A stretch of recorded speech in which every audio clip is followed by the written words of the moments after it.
This is Fountain Pendulum.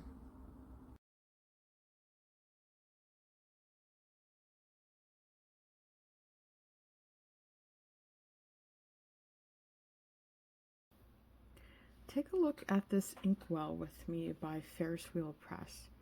It's a Carousel Inkwell, and it's way more compact in a good way than I thought it was originally. So here's the inkwell alongside of one of Ferris Press's ink chargers, which is like the size of a sample vial. It's 5 milliliters. And let's take a look at this. So what we have is the glass inkwell itself, and it has these really lovely strokes going down vertically all the way along. It's indented on the bottom so that it protrudes upward on the inside, which would kind of push all the ink into the outer ring of the inkwell. So very well designed. This cap is solid brass. It has a nice weight to it. It's beautifully detailed and carved out, has a lovely shape to it. And then on the reverse side, it's embossed Ferris wheel pressed. Since 2010, Canada has a little maple leaf. Beautifully, beautifully designed.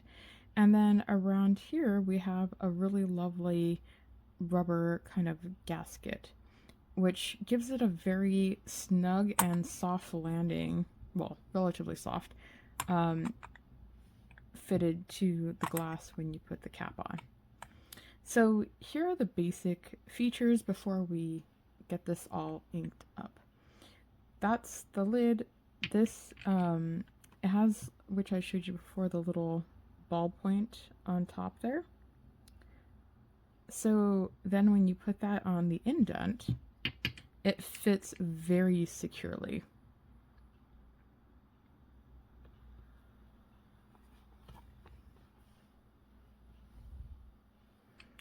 And then I find the best way to spin it is actually using the top lip rather than spinning it from the side. It gives it a tighter spin. That's the first kind of fixture. Next is a slight tilt. Let me show you from the side. So here you can see the degree of tilt. This is upright. And then see inside that first circle there, there's an indent. And that makes it very secure. So secure that you could even spin it like that. But it feels very secure. Next is a full tilt. And that's on the outer ring of the glass here. And that also feels very secure and snug, but that is the most severe tilt to be able to access the very last of your ink from there. Let's take a look at this lovely packaging. So on the top, as always, Ferris Wheel Press does a marvelous job with the artistry and presentation. Beautiful color. The Carousel Inkwell, Ferris Wheel Press, Modern Antiques. Designed to be spun to gently mix your sparkling or non-sparkling fountain pen inks without shaking or bubbling. Stir, store, and savor. 4 positions on your inkwell so you never miss a drop. Compatible with all fountain pen and calligraphy inks, good for dipping and filling. Replace cap to prolong life of ink between uses.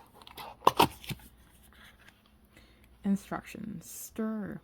Place the glass cup on the cap's spinning point. Gently spin to stir your ink. Store. Keep your carousel capped to prolong the life of your ink. Savor. Never miss a drop with 2 angled latching positions for dipping. Care and maintenance. Glass. Rinse with warm water between inks. Use gentle detergent for dried stains. Soak and scrub for stubborn stains. Lid care. To help preserve the surface of your cap, wipe any stray ink splashes with warm water and a soft cloth, air dry. So just a rundown so that you're familiar with the information provided with this carousel. Now let's jump into using it. So the main instruments I use when using an inkwell are these 5. So I have a straight dip nib that I can interchange the metal dip nib tips on. And right now I have a blue pumpkin on for nib. Likewise, this wooden handle that I also have a blue pumpkin nib on, and this one has an oblique handle. Then I have a number 2 watercolor brush that I use often with fountain pen inks to do art. I have my stainless steel Kakamori dip nib.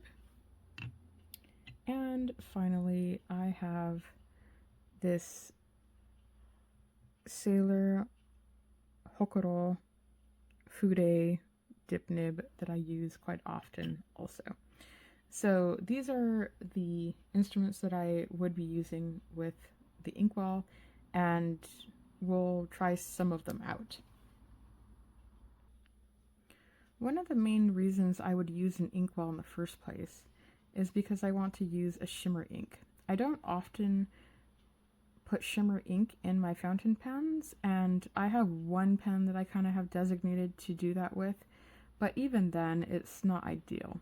You can see with the one I'm going to be using today, this is Wonderland in Coral by Ferris Press. It's a highly shimmering ink, so I think it's a good candidate for seeing this display. So I'll be putting all this ink into here so that we can take a look.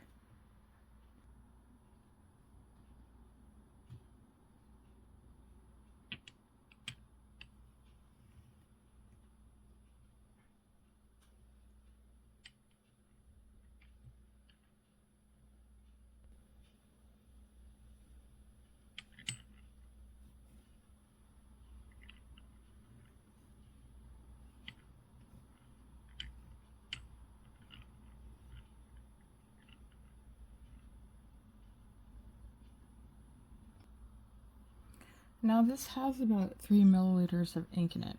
So using a standard dip nib, let's see how far in this nib will go in its upright position from the corner. So it doesn't quite reach the breather hole. I can kind of tilt it down, but that's about how deep it goes. Now let's put it in the first tilting position, and then get toward here where all the ink is tilted toward. Yeah, about the same. Alright, now we can tilt it all the way down and dip the nib in, kind of rotate it a little bit. Now you can see that it has accumulated some ink, and it touched like where the slit for after the times is. So I would say if this is the kind of nib you're using most often, you might want to put more than 3 milliliters of ink in.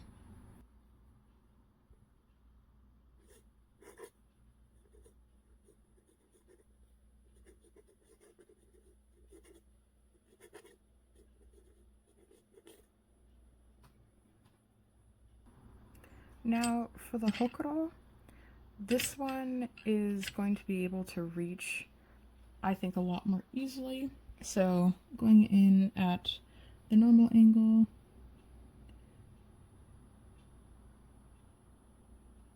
yeah, not quite to the breather hole.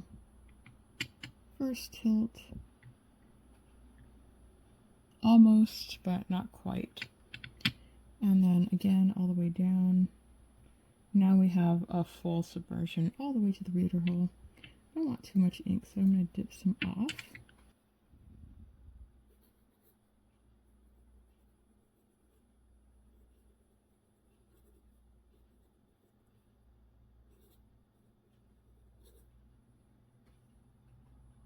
Then finally we have the Kakamori dip nib. This I already know will be the most efficient with an inkwell, because you only have to really, the reservoir goes all the way down. So even when I barely dip it in, I'm going to have plenty of ink there. Then I'll do a slight tilt.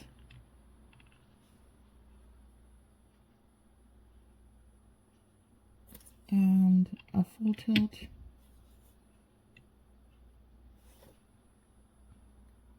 And that'll get you plenty of writing.